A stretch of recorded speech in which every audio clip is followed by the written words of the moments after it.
नमस्कार मित्रांनो, direction academy संभाजीनगरमध्ये आपले स्वागत। आपण सर्वजण स्पर्धा परीक्षेची तयारी करत आहोत। आपल्याला माहित आहे दरवर्षी हजारो पद शासन दरवर्षी सरसेवेमार्फत भरल्या जाते। अनेक वेळेस आपल्या हातातून अनेक चांगल्या संधी हुकतात, कारण आपल्याला माहिती नसतं। अनेक वेगवेगळे शासनाचे डिपार्टमेंट असतात ज्यामध्ये अतिशय चांगल्या प्रकारच्या पोस्टिंग असतात, त्या आपल्या हातातून सुटतं। जसं की RBI, त्याचप्रमाणे नाबार्ड बँक आहे, एक्झिम बँक आहे, त्याचप्रमाणे सेंट्रल गव्हर्नमेंटच्या अनेक युनिव्हर्सिटी असतात। तसेच राज्य शासकीय सेवेमधील अनेक पब्लिक सेक्टर अंडरटेकिंग अनेक अशा कंपन्या असतात, जसं की MSCB, त्यानंतर Maharashtra state road transport corporation. या सर्व पदांची माहिती आपण आज घेणार आहोत। जर आपण 10वी असाल, 12वी असाल किंवा आपली पदवी झालेली असाल आणि आपल्याला स्पर्धा परीक्षा करून शासकीय सेवेची संधी उपलब्ध करायची असेल तर आजचा व्हिडिओ हा आपण शेवटपर्यंत बघा। हा व्हिडिओ आपल्या आयुष्यातील अतिशय एक टर्निंग पॉइंट ठरणार आहात। आपण 12वी जरी असाल, 10वी जरी पास असाल आणि शासकीय नोकरीसाठी आपल्याला उपलब्ध करायची असेल तर जरूर हा व्हिडिओ शेवटपर्यंत बघा। तर चला मित्रांनो, आज आपण सर्वात पाहतो हा आपला सत्यमेव जयते।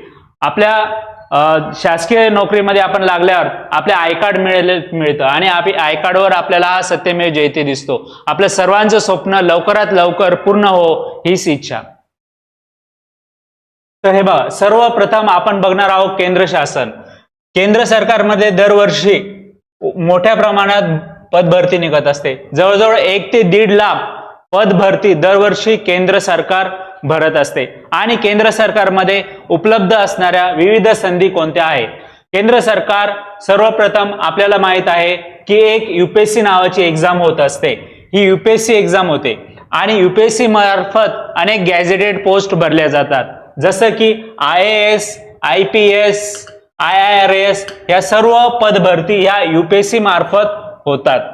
त्याचप्रमाणे UPSC नंतर केंद्र सरकारच्या अनेक वेगवेगळे डिपार्टमेंट आहेत, त्या सुद्धा पदभरती दरवर्षी ऍड निघत असते। त्यांना नॉन गॅझेटेड पोस्ट म्हणत असतो आपण।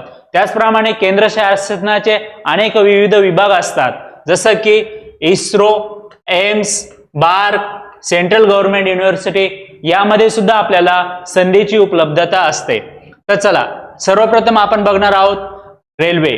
रेल्वे हे शासकीय सेवेमध्ये 2 नंबरचं क्षेत्र आहे की ज्यामध्ये दरवर्षी नोकरी उपलब्ध होत असते।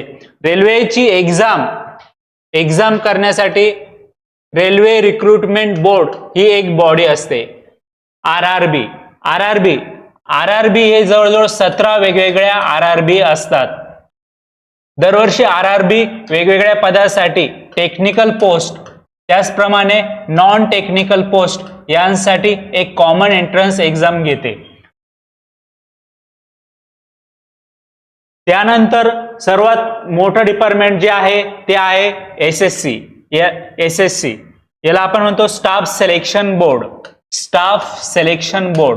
स्टाफ सिलेक्शन बोर्ड ही 4 प्रकारची एक्झाम घेते।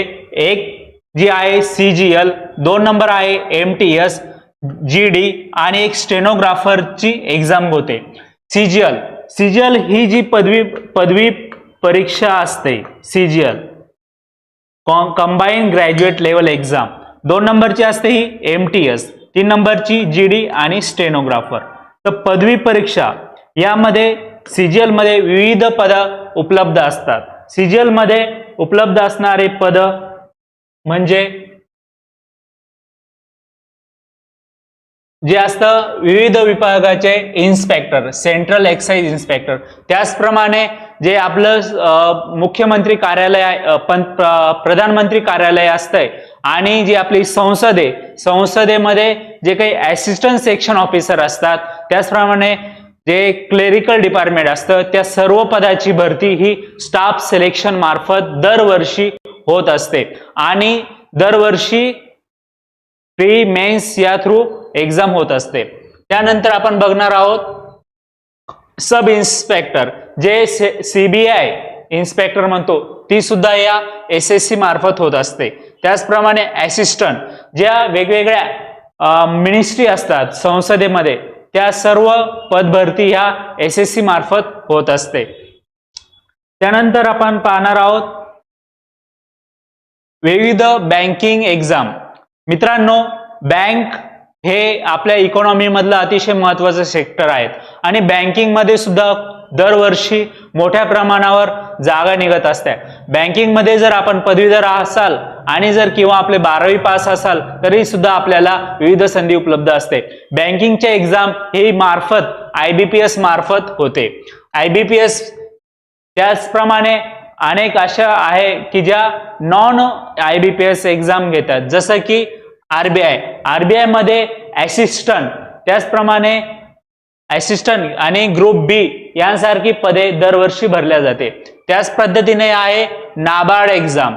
त्यानंतर एक्झिम बँक या सेंट्रल गव्हर्नमेंटच्या ऑर्गनायझेशन आहे आणि येथे अतिशय चांगल्या प्रकारे संधी उपलब्ध होत असते. त्याचप्रमाणे IBPS मार्फत ही 1 नंबरची एक्झाम होते, ही बँक प्रोबेशनरी ऑफिसर. 2 नंबरची आहे क्लेरिकल कॅडर. 3 नंबरची आहे स्पेशल ऑफिसर. PO म्हणजे हे बँकेमध्ये अधिकारी असतात. बँक मॅनेजर जे काही भरले जातात ते PO थ्रू भरले जातात. त्याचनंतर जो क्लेरिकल स्टाफ असतो बँकेचा तो क्लेरिकल डिपार्टमेंटमध्ये IBPS थ्रू भरला जातो.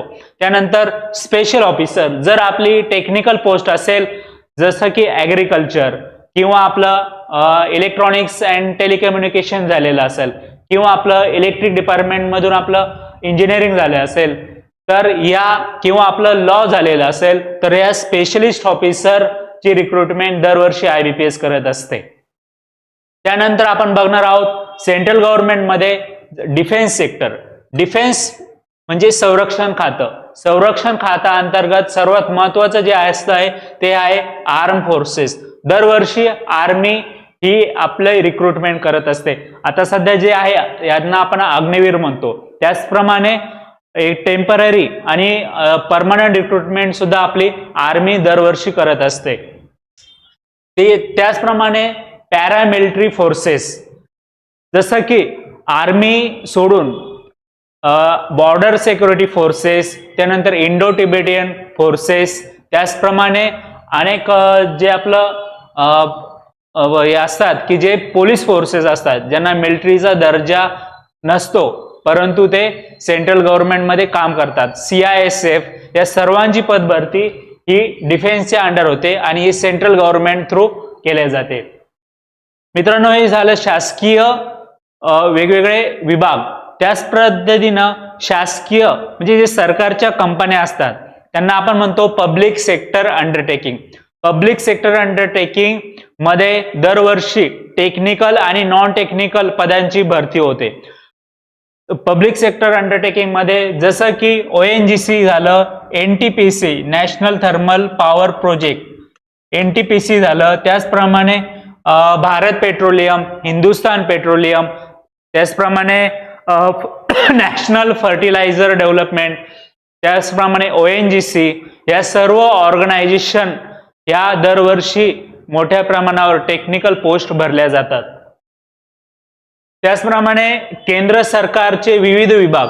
आपल्याला माहित आहे की इस्रो हा अतिशय महत्वाचा विभाग आहे.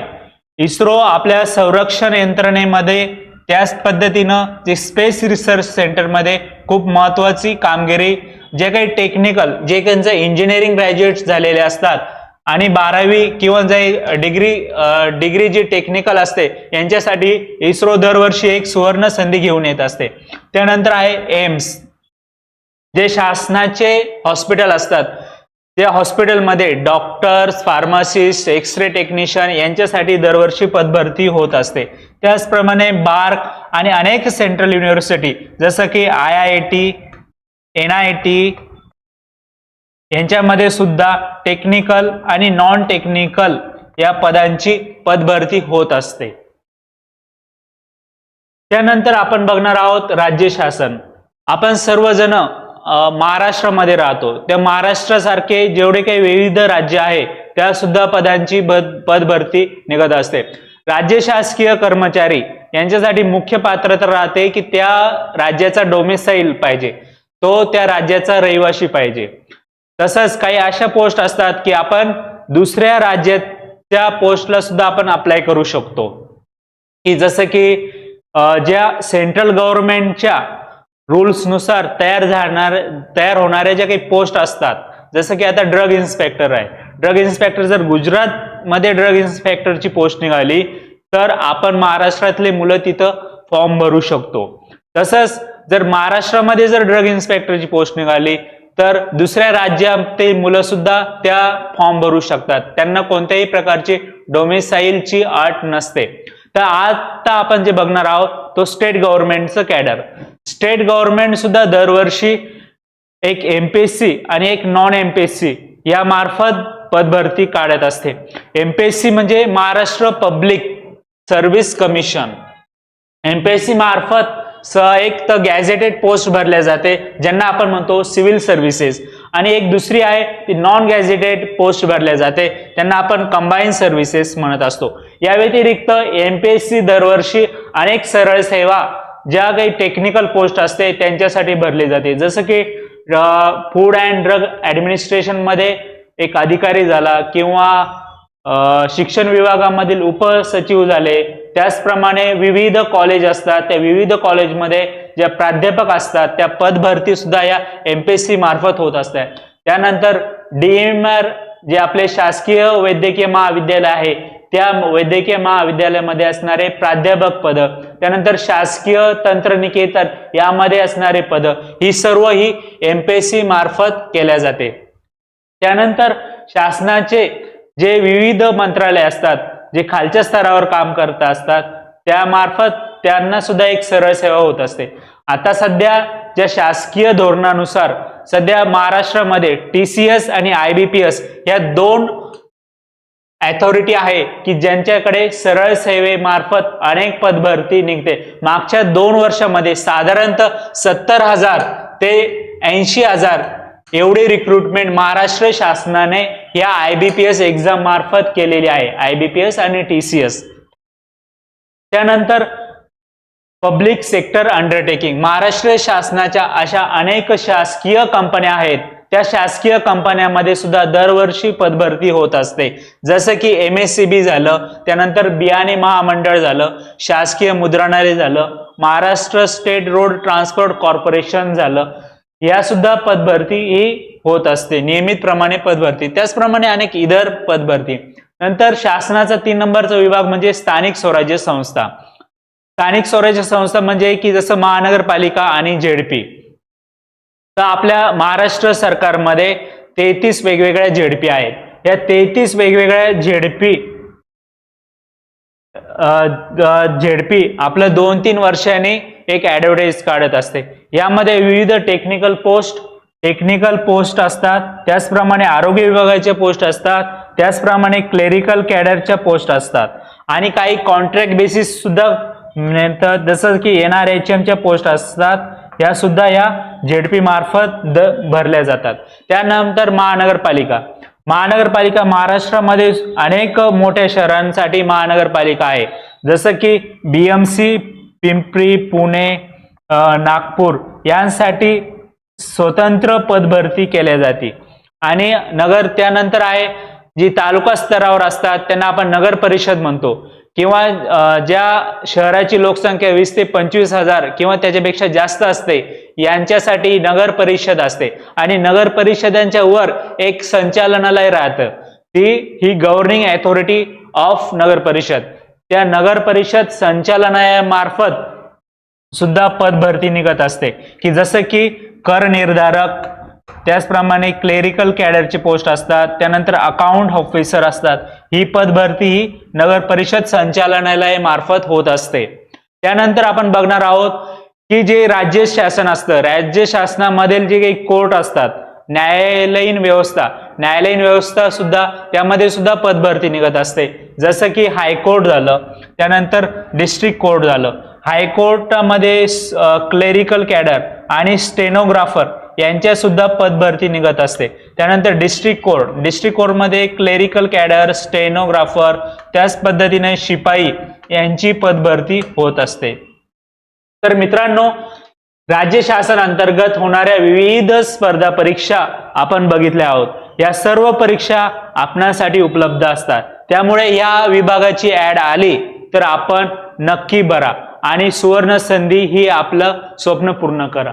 त्यानंतर आपण आता बघितलं की केंद्र सरकार, राज्य सरकार आणि स्थानिक स्वराज्य संस्था यामध्ये उपलब्ध असणाऱ्या भरती आणि या सर्व स्पर्धा परीक्षा साठी कोणतं क्रायटेरिया लागतो. तुमचं एक साधारणतः पदवी जर आपण SSC किंवा आपण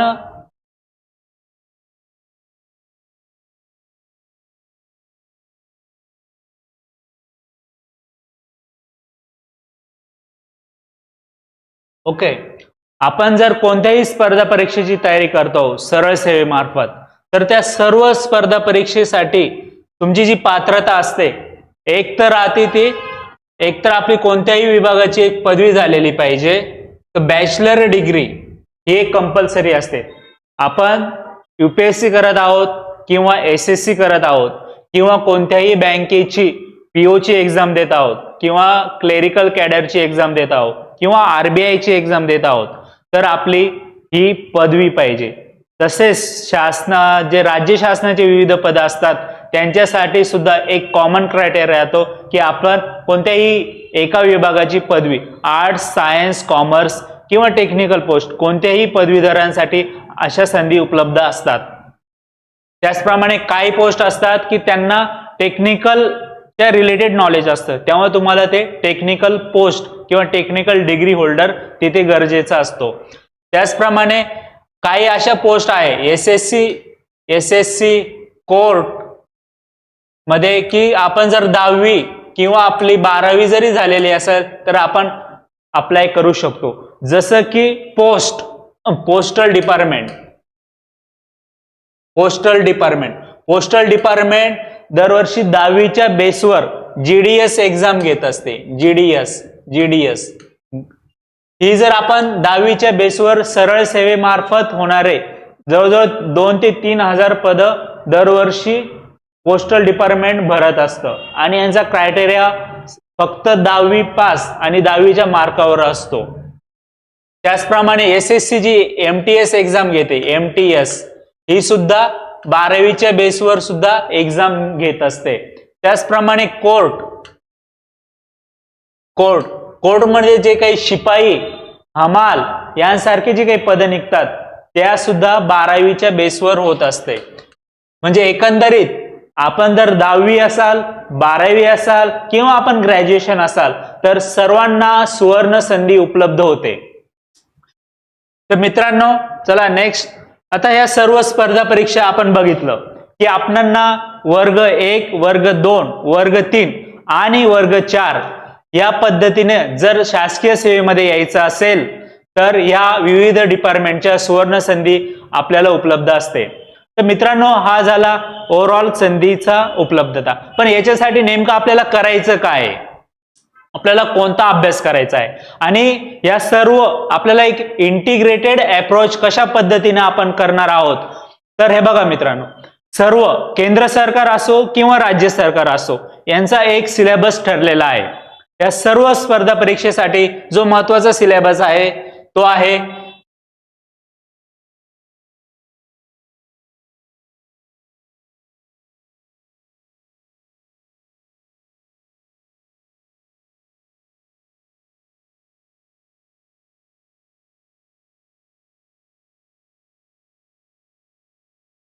राज्य शासन आणि तसेच केंद्र सरकार. जर आपण कोणती एक्झाम देत आहोत, जसं की आपण SSC देतो आहोत, SSC, IBPS किंवा PSU, तर या सर्व स्पर्धा परीक्षांसाठी एक कॉमन सिलेबस असतो. तो म्हणजे एक राहतो इंग्लिश विषय, दुसरा राहतो मॅथमॅटिक्स, 3 नंबरचं राहतं रिझनिंग आणि एक राहतं जनरल नॉलेज. त्याच पद्धतीने जर आपण राज्य सरकारची कोणतीही एक्झाम देत असतो वर्ग 3 किंवा वर्ग 4, तर या सर्वसाठी एक राहतो इंग्लिश, मॅथमॅटिक्स, रिझनिंग, मराठी आणि एक सामान्य ज्ञान. हे 4 विषय कंपल्सरी असतात.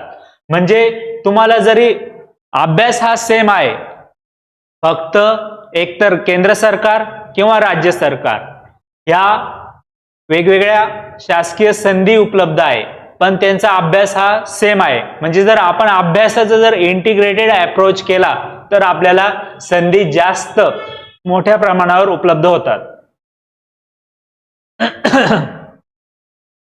त्यानंतर यांची एक पात्रता म्हणजे वयाची मर्यादा काय असते. जर आपण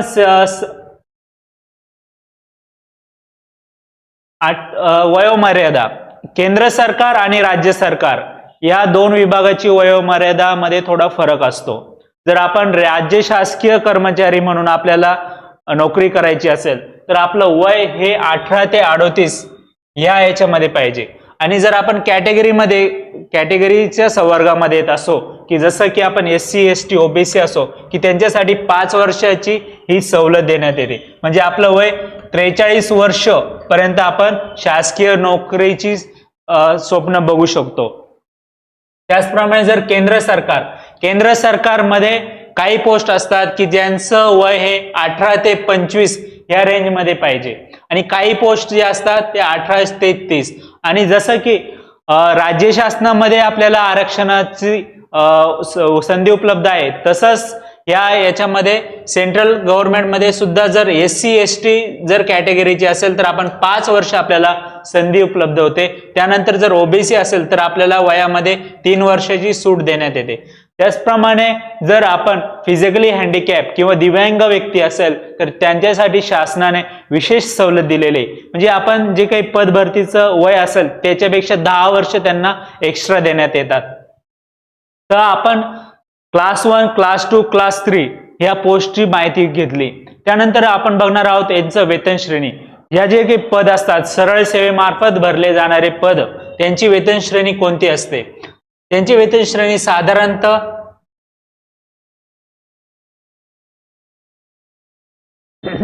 जे काही ग्रुप डी चे ग्रुप डी जे आपण S1 to S4 he level असते.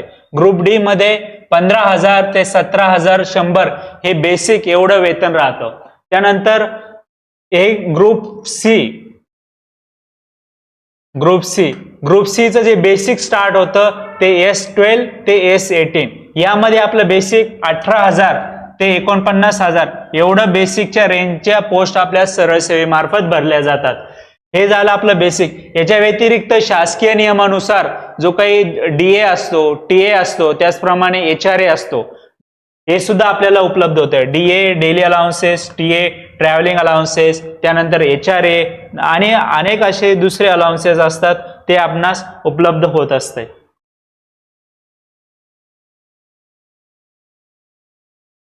त्यानंतर जॉब लोकेशन. मित्रांनो, सर्वात महत्वाचं काय आहे तर जॉब लोकेशन. तर सर्वात सुरुवातीला आपल्याला शासकीय नोकरीमध्ये येणं गरजेचं राहतं. त्यानंतर आपल्याला ते लोकेशन कुठे भेटतं हे महत्वाचं असतं. जर आपण केंद्र शासकीय म्हणजे शासनाच्या केंद्र सरकारच्या नोकरीमध्ये गेलो तर आपल्याला जी पोस्टिंग असते ती ऑल ओव्हर इंडिया मिळत असते. म्हणजे तुम्ही एकतर महाराष्ट्रामध्ये काम करू शकतात किंवा दिल्लीमध्ये काम करू शकतात किंवा गुजरातमध्ये काम करू शकतात किंवा वेळ आलीच तर आपण अंदमान निकोबार मध्ये सुद्धा जाऊ शकतात. यामुळे केंद्र सरकारच्या नोकरी हे ऑल ओव्हर इंडिया कॅडरची मानली जाते. जर राज्य सरकार, जर आपण महाराष्ट्रामध्ये काम करत आहोत शासकीय कर्मचारी म्हणून, तर आपलं जे काही बदली होणार आहे किंवा आपली जी पोस्टिंग होणार आहे याची मर्यादा म्हणजे आपली महाराष्ट्राचं स्टेट राहतं. यामध्ये महाराष्ट्र शासनाचा विभाग एक तर आता आपलं विभागानुसार बदली होते. त्यानंतर जर जिल्हा लेवलची पोस्ट असेल तर ती त्या जिल्हा लेवलला होत असते. त्यानंतर जर राज्य, पूर्ण राज्य हा एक मर्यादा असू शकते. त्याचप्रमाणे स्थानिक स्वराज्य संस्था, जर आपण त्या स्थानिक स्वराज्य संस्थेमध्ये नोकरी करत आहोत, जर आपण मुंबईला असाल तर आपली पोस्टिंग ही मुंबईला होते, जर आपण नागपूरला असाल तर नागपूर, जर पुणे असाल तर पुणे. आणि स्थानिक स्वराज्य संस्थेमध्ये हे बदली होत नसते. राज्य सरकारच्या सेवेमध्ये बदली होते. राज्य सरकारमध्ये आपण सर्व जिल्ह्यामध्ये फिरू शकतो. केंद्र सरकारमध्ये सुद्धा काही काळ आपण आपल्या स्टेटमध्ये येऊ शकतो आणि काही काळ आपल्याला बाहेर नोकरी करावं लागते. तर चला मित्रांनो, आपण बघितलं की आपणास 10वी 12वी आणि पदवी जर असाल तर शासकीय सेवेमध्ये सुवर्ण संधी. तर आज आपण जी सरळ सेवेची एक बॅच स्टार्ट केलेली आहे डायरेक्शन अकॅडमी, त्याची फीस आहे सध्या 3000, पण सध्या ऑफर प्राइस चालू आहे फक्त 1499 मध्ये. तर चला मित्रांनो, जर आपला हा व्हिडिओ आवडला असेल तर लाईक करा, सबस्क्राईब करा अँड डू कमेंट. थँक्यू.